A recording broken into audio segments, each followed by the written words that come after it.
Bom, hoje nós vamos fechar o capítulo 3, nós vamos meditar, refletir em Efésios capítulo 3, a partir do versículo 8. E isso aqui é algo fenomenal, irmãos, porque o livro de Efésios, ele retrata muito bem como deve ser a nossa postura diante da revelação de Deus, diante da nossa confissão de fé, diante da nossa disposição em conhecer a Deus, os seus propósitos e viver a partir deles. Porque do capítulo 1 ao capítulo 3, Paulo ele fundamenta todo o conceito, toda a teoria, ele coloca todos os argumentos a partir da revelação de Deus, que no capítulo 4, 5 e 6, ele vai traduzir como uma ação prática de todo cristão. Então, do capítulo 1 ao 3, ele expõe os elementos teóricos, doutrinários. E do capítulo 4 ao 6, ele coloca de forma mais prática como aquilo que é a nossa referência teórica vai se transformar numa atitude prática diária, familiar, em toda a relação, em todo tipo de experiência de convivência. Então a nossa vida ela tem que ser pautada dessa forma também. A Bíblia nos incentiva a ter esse tipo de conduta diante de Deus, da revelação que o próprio Deus faz de si mesmo através da ação do Espírito Santo em nós. Essa disposição de fundamentar, de deixar o nosso entendimento estabilizado, firme, naquilo que nós podemos conhecer de Deus, em contato com a sua palavra, em contato na oração com o seu agir misterioso e milagroso em nós. Esse agir vai nos transformando a forma de pensar, a forma de entender tudo ao nosso redor. E essa transformação, esse fundamento vai se traduzindo em uma nova forma de vida. É esse milagre que nós podemos e devemos viver hoje e todos os dias, e é dessa forma que o livro, a carta aos Efésios é construída. Porque isso na verdade é toda a construção de vida do próprio apóstolo, e ele simplesmente tem o cuidado, o zelo de transferir isso para os seus leitores, para a igreja, para os nossos irmãos, à medida em que eles vão percebendo que existe uma ação de Deus no nosso entendimento, e isso de dentro para fora vai tornando você a mulher, o homem que você precisa ser em Deus, em nome de Jesus. Então aqui, hoje nós vamos concluindo essa primeira sessão onde o apóstolo ele fundamenta os seus argumentos teológicos, onde ele coloca a questão teórica bem enraigada na sua carta. Então Efésios 3, a partir do versículo 8. A mim, o menor de todos os santos, me foi dada esta graça de pregar aos gentios o evangelho das insondáveis riquezas de Cristo e manifestar qual seja a dispensação do mistério desde os séculos, oculto em Deus, que criou todas as coisas, para que pela igreja a multiforme sabedoria de Deus se torne conhecida agora dos principados e potestades nos lugares celestiais, segundo o eterno propósito que estabeleceu em Cristo Jesus nosso Senhor, pelo qual temos ousadia e acesso com confiança mediante a fé nele. Portanto vos peço que não desfaleçais nas minhas tribulações por vós, pois nisso está a vossa glória.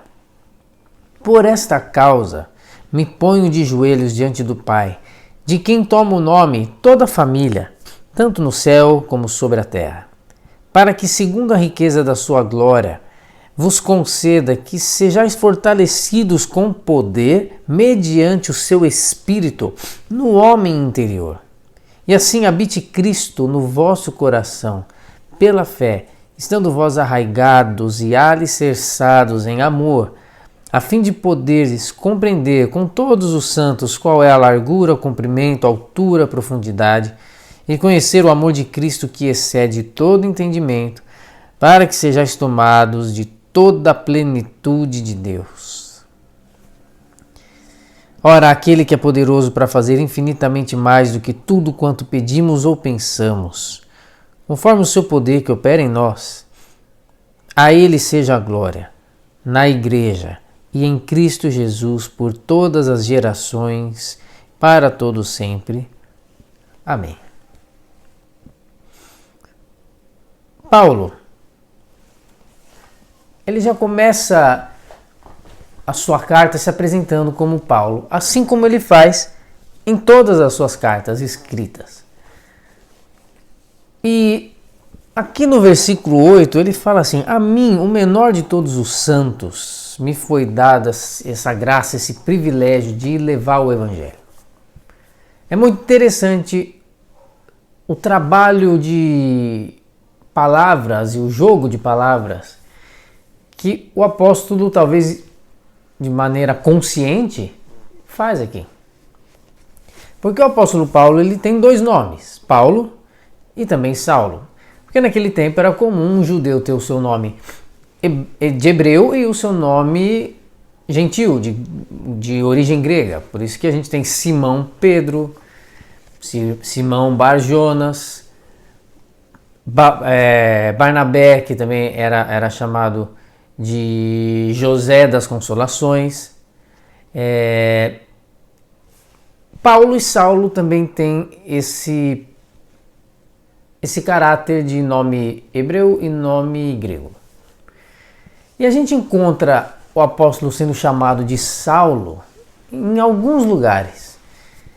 E a gente encontra isso lá em Atos, quando no capítulo 13 o Espírito Santo aparece aos irmãos que estão lá reunidos com Paulo e Barnabé e fala: olha, separem para mim Barnabé e Saulo porque eu tenho uma missão para eles. Então o Espírito Santo chama Paulo ali de Saulo. Saulo, que significa o desejado. E Paulo significa o menor, o pequeno. Então você percebe que o Espírito Santo, quando vai se dirigir ao apóstolo, ele chama de Saulo, o desejado. Mas quando o apóstolo vai se dirigir aos irmãos e à igreja, às pessoas, ele se apresenta como Paulo, o menor. Quer dizer que ele tem consciência de que ele é o desejado por Deus. Por isso ele se apresenta como o menor, o pequeno, o que serve. Porque ele poderia fazer algo que talvez muitos de nós faríamos sem sombra de dúvida. Que é pegar esse elemento de ser desejado por Deus e usar isso como forma de controle e manipulação das pessoas, ou como forma de atrair a admiração dos olhares, como forma de dizer: olha, presta atenção que eu sou um escolhido, um diferenciado. A gente já ouviu muitas vezes o termo ungido, não toca no ungido do Senhor, o desejado.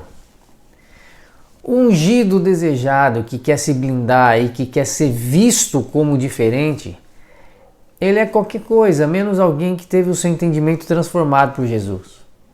E não consegue viver desse modo em nenhuma dimensão as vontades de Deus, de maneira inteira, integral e efetiva. Porque todo aquele que se entende como desejado por Deus, o apóstolo era e você e eu somos. Não tem que fazer disso um instrumento de glória para si mesmo. E a gente vê que muitas pessoas são escravizadas por uma forma de pensamento. E tem muita gente que é escravizado por uma forma soberba de ser. Por uma prepotência nas relações, na forma de se portar, de falar de si mesmo, ou até uma soberba um pouco velada, escondida, mas ela está lá presente. E a gente precisa aprender isso aqui. O apóstolo é aquele que é chamado por Deus de Saulo, mas que quando vai falar com os irmãos da igreja, se apresenta como Paulo. A partir de Deus, ele sabe que é desejado. Mas na direção dos irmãos, ele deixa claro que ele é o pequeno, que ele é o menor? Porque ele está nos ensinando algo revolucionário. Que quem é desejado por Deus já tem toda a glória que precisa.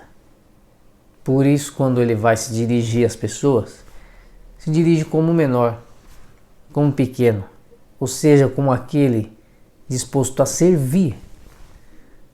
Porque ele já sabe que tudo que precisa estar preenchido de significado e de certeza de que ele pertence a Deus, já foi revelado pelo próprio Deus. Então ele não tem em si nenhuma lacuna de carência que necessite da admiração e da aprovação das pessoas. Ele é desejado por Deus. E quem é desejado por Deus já preencheu toda a sua identidade, do sentido e propósito para a vida.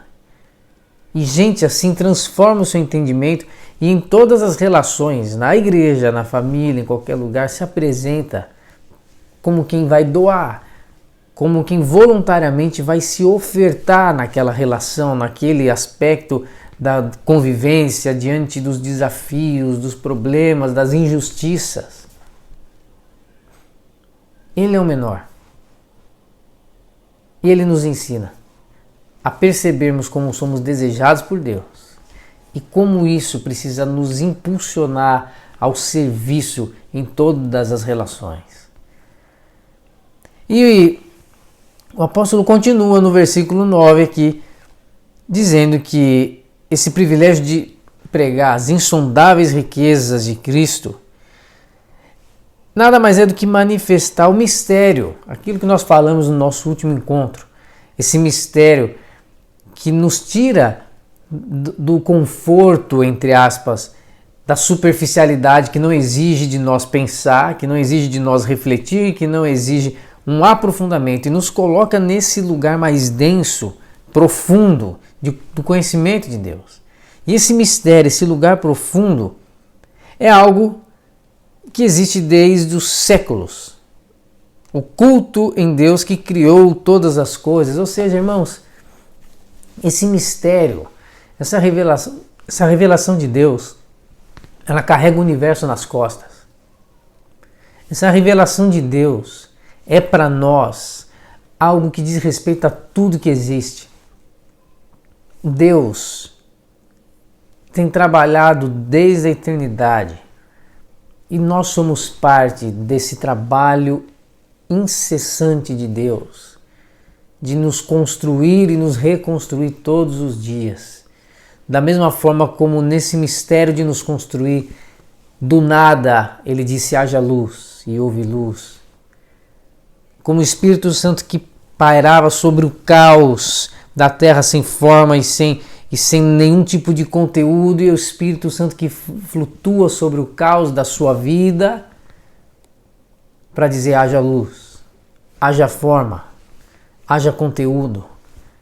É esse mesmo poder intenso que criou o universo, que vai criar em você a esperança, a paz e a construção que o Senhor quer elevar para te transformar em nome de Jesus. No versículo 10, começa algo muito importante para nós. Aqui é basicamente o lugar onde a gente vai entendendo a chave dessa carta inteira. Versículo 10, para que pela igreja a multiforme sabedoria de Deus se torne conhecida agora dos principados e potestades nos lugares celestiais, segundo o eterno propósito que estabeleceu em Cristo, nosso Senhor.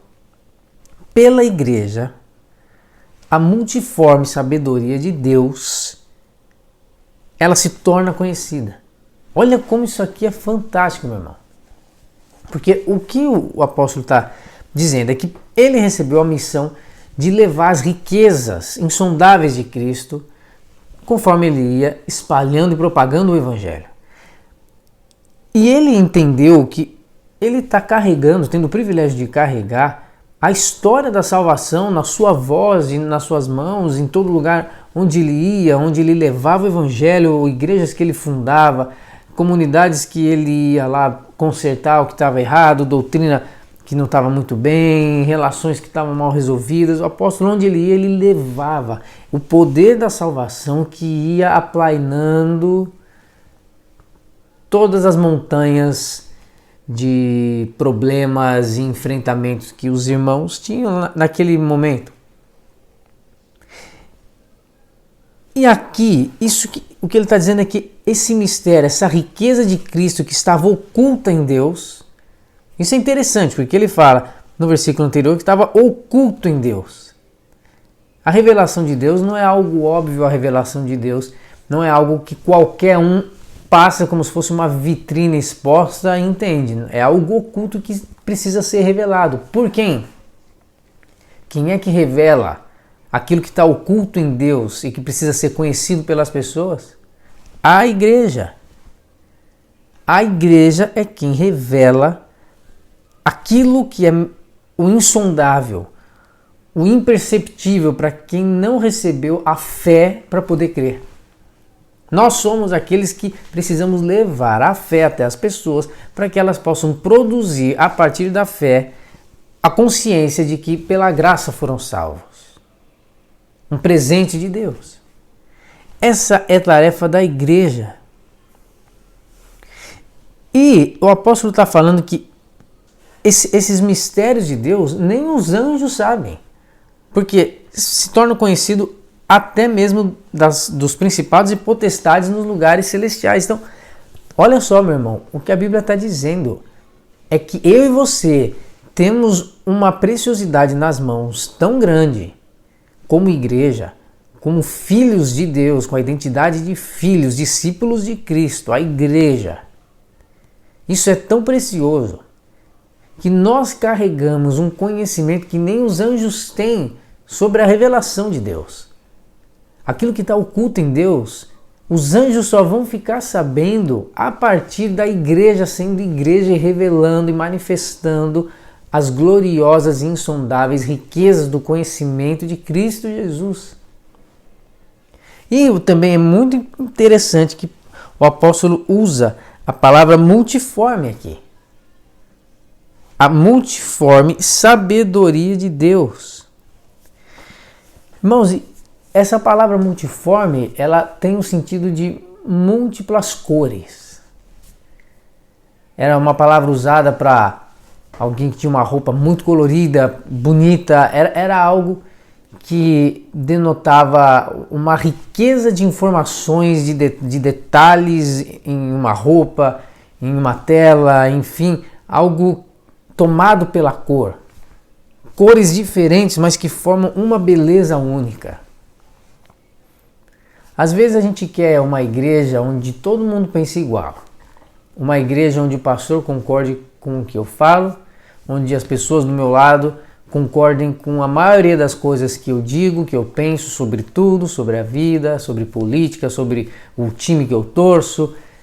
A gente tem a tendência de valorizar os iguais na forma de pensamento e ter uma certa repulsa daqueles que não pensam igual a gente. Mas os diferentes revelam uma face de Deus que você não vai revelar.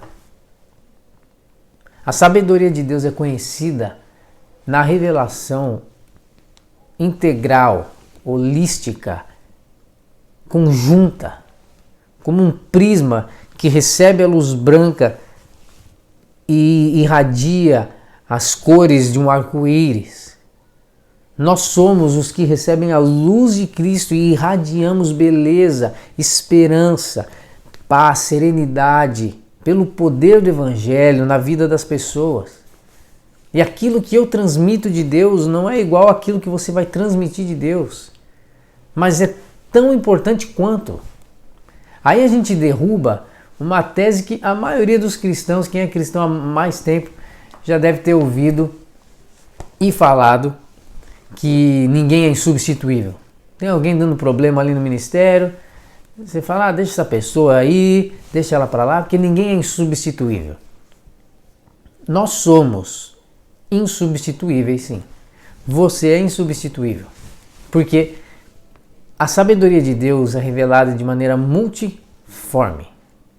Quer dizer que o que eu posso revelar de Deus não tem a ver com o que você pode, assim como aquilo de Deus que só pode ser conhecido por você, ninguém vai conhecer através de mim. Nós somos insubstituíveis, porque todos nós carregamos algo de Deus que é particular, que tem a ver com aquilo que nós carregamos enquanto pessoas, da nossa história, das nossas construções emocionais. E Deus vai trabalhando e reconstruindo as nossas emoções, nossos afetos e o nosso entendimento. E nessa reconstrução Ele vai depositando algo especial e peculiar em mim e em você, que no conjunto revela o prisma da glória de Deus.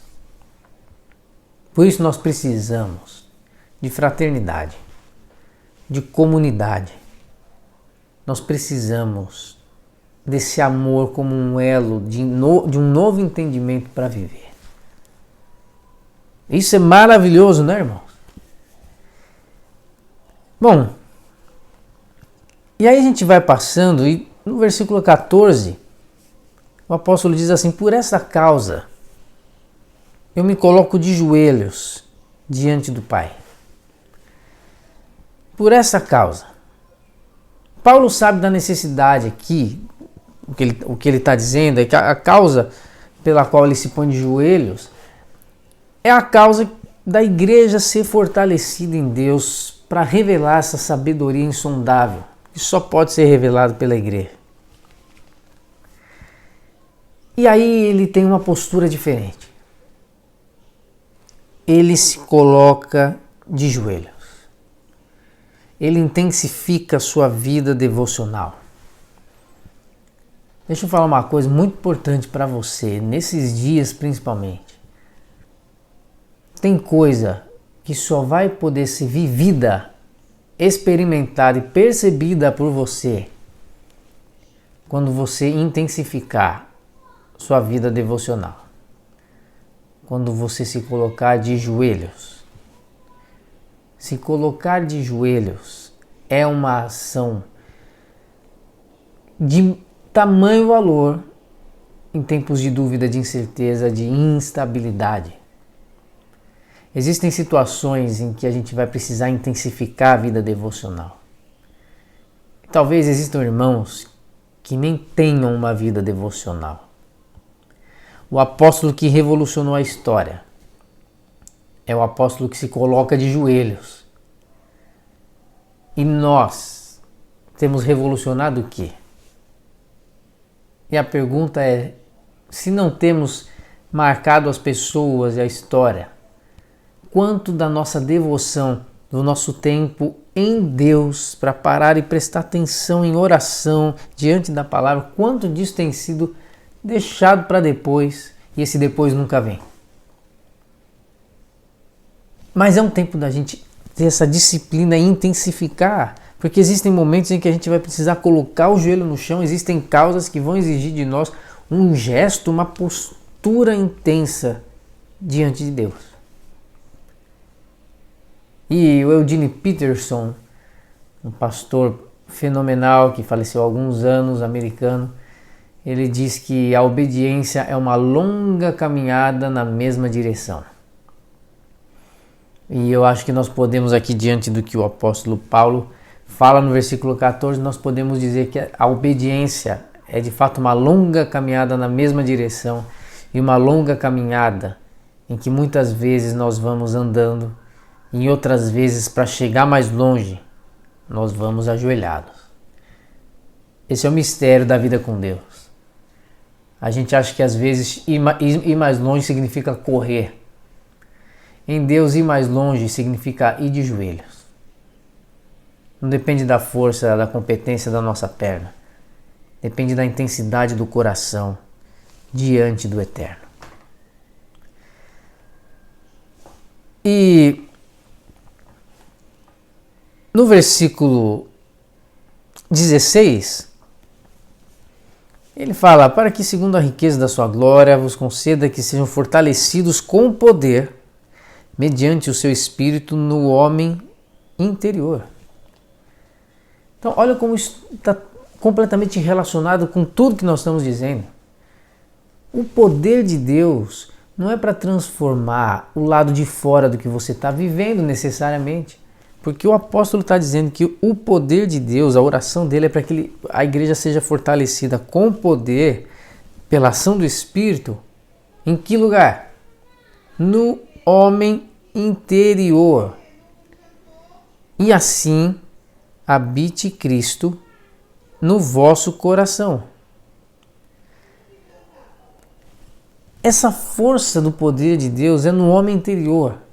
Quanto mais a gente conseguir meditar, ter um tempo de refletir, de se prostrar diante de Deus, da sua palavra, maior é a intensidade do poder de Deus em nós. Porque a nossa tendência é querer que as coisas que acontecem do lado de fora da gente mudem para a gente então do lado de dentro conseguir se tranquilizar. É ou não é? A gente acha que depende da situação, do problema se resolver para que então eu consiga ter paz em relação à solução do problema. E existem muitos problemas que não surgiram para que fossem solucionados. Existem muitos problemas que surgiram para que você fosse transformado. Muitos problemas não têm a ver com uma falha sua, com um problema seu. Muitos têm a ver com escolhas erradas nossas, com consequências de atos que a gente tem, que não são atos que nasceram de Deus, mas muita coisa acontece porque Deus, como um Pai zeloso, Ele providencia formas de nós o conhecermos e entendermos o poder da caminhada que Ele oferece conosco, esse poder transformador. Mas aí às vezes a gente não se dá conta do que um texto como esse está dizendo e a gente acha que a circunstância resolvida é que vai determinar a paz que eu vou ter do lado de dentro do coração. E não é assim. As coisas não caminham desse jeito. Porque é o homem interior que, fortalecido pelo poder do Espírito Santo, é isso que o apóstolo está dizendo aqui, é o homem interior que se fortalece para dizer como você vai se sentir diante do cenário exterior. É o seu homem interior que se ajeita, que se ajusta para você conseguir lidar com as pressões externas, para você conseguir lidar com aquilo que em certa medida parece te sufocar, mas a sua força interior consegue te fazer superar e recuperar o fôlego e seguir. Porque é isso que os discípulos não entenderam quando eles estavam com Jesus na tempestade e Jesus estava no barco dormindo, lembra? Jesus está lá no barco dormindo, começa o vento a balançar, o mar e as ondas começam a aumentar, os discípulos com medo, morrendo de medo, olham e veem que Jesus está lá no cantinho dele, dormindo, sossegado. Aí eles vão lá, acordam Jesus e perguntam: mestre, não te importa que nós morramos aqui? Para o senhor está tudo bem? O senhor não está vendo o que está acontecendo? Então às vezes a gente tem essa ansiedade dos discípulos de querer falar: Jesus, o senhor não está vendo o que está acontecendo aqui? O senhor não está vendo isso que eu estou enfrentando? O senhor não está vendo o que está acontecendo no mundo? Onde é que o senhor está? Que preguiça é essa de não querer se importar, interferir nas coisas que estão acontecendo aqui, que estão saindo do controle, que estão se tornando um caos? Às vezes a gente tem essa ansiedade igual os discípulos. E aí Jesus acordou, olhou para o vento, olhou para a tempestade, para as ondas e simplesmente fez o que ele, por ser Deus, tem poder de fazer. Deu uma ordem e o universo respondeu. Acabou. Aí o que é fantástico é ver a pergunta que Jesus faz para os discípulos depois. Homens de pequena fé. Então, Jesus está fazendo um diagnóstico da pouca fé que os discípulos tinham. Homens de pequena fé, por que vocês duvidaram? Tiveram medo? A pequena fé dos discípulos não estava relacionada com a incapacidade de parar a tempestade e as ondas fortes, mas estava relacionada com a incapacidade deles trocarem o medo pela paz de quem sabe que tempestade nenhuma pode tomar e tragar a sua vida se você está em Cristo. Então o que Jesus pergunta é: vocês não entenderam que o poder de Deus não vai garantir que sempre o cenário seja de bonança? Mas que se Deus está em vocês e com vocês, o destino está garantido. Pode sacudir um pouco, pode balançar aqui, pode enfrentar as ondas fortes, mas você vai chegar no seu destino, porque a sua vida não é regida pelo tamanho das ondas, mas é regida pelo tamanho da força da vontade de Deus estabelecida nos tempos eternos para você. Sua vida não é definida pela circunstância, sua vida é definida pelo propósito final que você nasceu para viver. Isso é sensacional, irmãos. Porque quer dizer que o que você e eu precisamos aprender é que o poder de Deus não é para garantir que o cenário mude, mas é para garantir que você e eu vamos sempre saber que Ele não muda. Ele não muda mesmo diante das dores, do sofrimento, da incerteza. Ele não muda. Se eu estou com Jesus e em Jesus, eu me fortaleço de dentro para fora e aquilo que me causaria espanto e medo não me afeta. Então, em outras palavras, é como se Jesus tivesse dito aos discípulos: homens de pequena fé, por que olhando a tempestade vocês não vieram o quê? Dormir comigo? Porque se eu estou aqui, onde Jesus está, a garantia de chegar no destino é certa. Não precisamos ter ansiedade de nos sentirmos perdidos na vida. Jesus é o nosso Senhor e Senhor absoluto de tudo e de todos. Por isso que a oração do apóstolo Paulo é para que nós, a igreja, nós sejamos fortalecidos com o poder do Espírito Santo no homem interior, para termos essa capacidade de não sermos regidos pelo cenário da circunstância que a gente está enfrentando, mas sermos orientados no nosso espírito, através do que sentimos e do que pensamos, pela certeza, pela convicção de que o amor de Deus vai garantir a chegada no porto final. Louvado seja Deus por isso. E aí o apóstolo fala: e assim habite Cristo, versículo 17, no vosso coração, pela fé. Habite Cristo no vosso coração. Irmãos, você vai percebendo como são detalhes, como são elementos que nós precisamos usar como reflexão, como ponto de construção em nós. O poder do Espírito no homem interior, a habitação de Cristo no nosso coração. Olha como tudo aponta para o lado de dentro, olha como tudo está dizendo que você precisa parar para se ver. Você precisa parar para se perceber em Deus, você precisa conhecer o que Deus quer mostrar de si para que você seja capaz de se conhecer. Porque nós não nos conhecemos, senão nós não teremos as crises que temos com a esposa, com o filho, com o esposo, com o pai, com a mãe. A gente não teria as crises que a gente tem se a gente se conhecesse, se a gente se percebesse de verdade.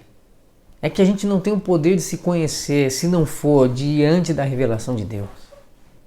Olha como tudo trabalha nesse lugar subjetivo, nesse lugar da intimidade com Deus. Olha só que presente que nós temos. E assim, conforme Cristo habita no nosso coração, pela fé, nós nos percebemos o quê? Arraigados e alicerçados em amor. Então, perceba que o apóstolo usa duas palavras, uma palavra da construção civil e uma palavra da botânica. Mas ambas as palavras fazem uma alegoria em relação à estabilidade. Alicerçados e arraigados. Assim como os alicerces mantêm um prédio firme de pé, e assim como as raízes mantêm a árvore, por mais alta que seja, firme diante dos ventos, das tempestades.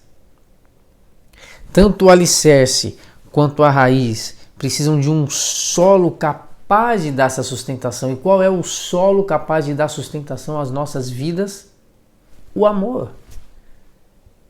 Nós precisamos, a partir do momento em que vamos recebendo Cristo no nosso homem interior, olha que lindo isso. Nós vamos desenvolvendo senso de estabilidade diante das situações adversas. A gente vai se irritando menos, a gente vai explodindo menos, a gente vai reagindo de forma negativa cada vez menos. Por quê?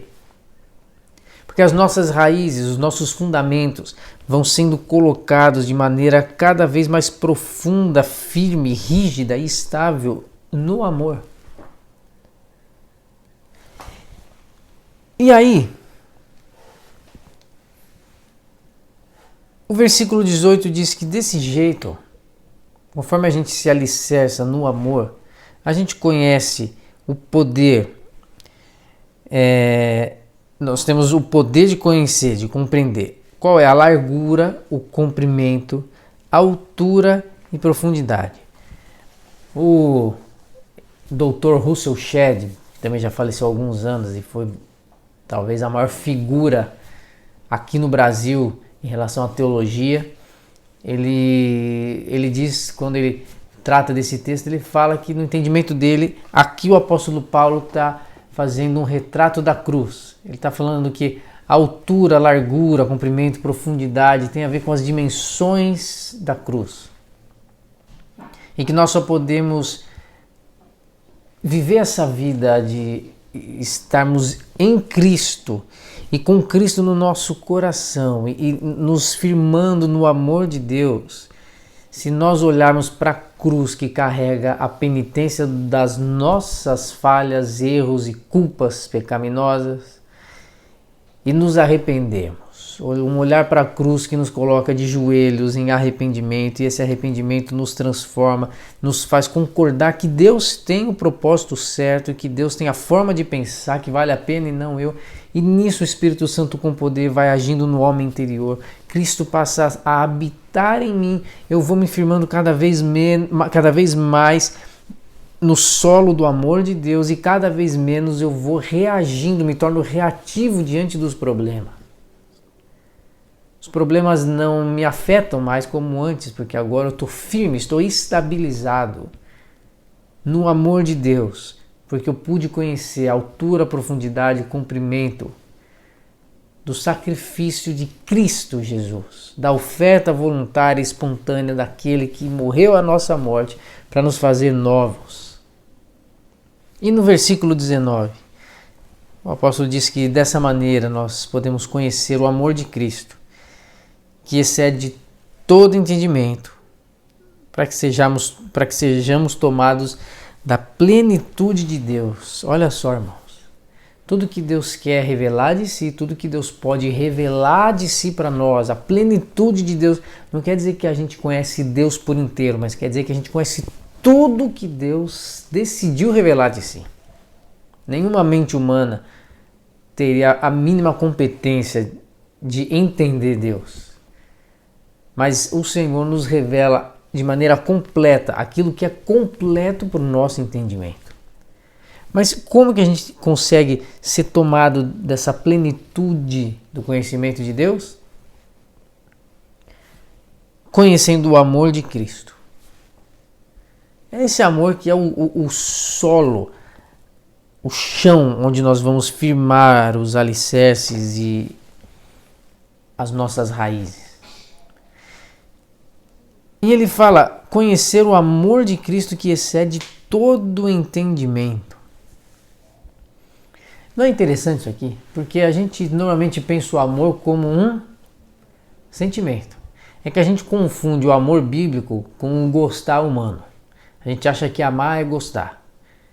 E numa outra oportunidade a gente vai falar disso com um pouquinho mais de detalhes, porque isso aqui também é algo fenomenal que a Bíblia traz para nós. Mas amar não é gostar. E a prova disso está aqui nesse versículo. Porque a Bíblia está dizendo que o amor de Cristo, quando a gente conhece o amor de Cristo, a gente recebe algo que excede o nosso entendimento, não o nosso sentimento. A Bíblia não está dizendo que o amor de Cristo excede todo o sentimento. É um sentimento mais puro que os outros. Não é. O amor não tem a ver com sentimento, tem a ver com entendimento. Porque quando eu gosto eu sinto, mas quando eu amo eu penso. Amar não tem a ver com o que eu sinto em relação a alguém ou a alguma situação. Amar tem a ver com a disposição consciente que eu tenho de me ofertar diante do caos para que a paz e a esperança reinem. Amar não é o que eu sinto. Amar é como eu vejo a vida. Porque isso é maravilhoso. Porque como o amor de Deus trabalha no nosso entendimento, trabalha na nossa consciência, isso quer dizer, e como o apóstolo está dizendo que esse amor de Cristo excede todo o entendimento, é porque o amor de Deus é sempre uma novidade, sempre nos ensina, sempre supera a nossa forma de pensar, excede. Não tem nada que você consiga já ter conhecido de Deus, que o amor que Deus revela não possa fazer com que se torne uma novidade novamente. O amor de Deus excede.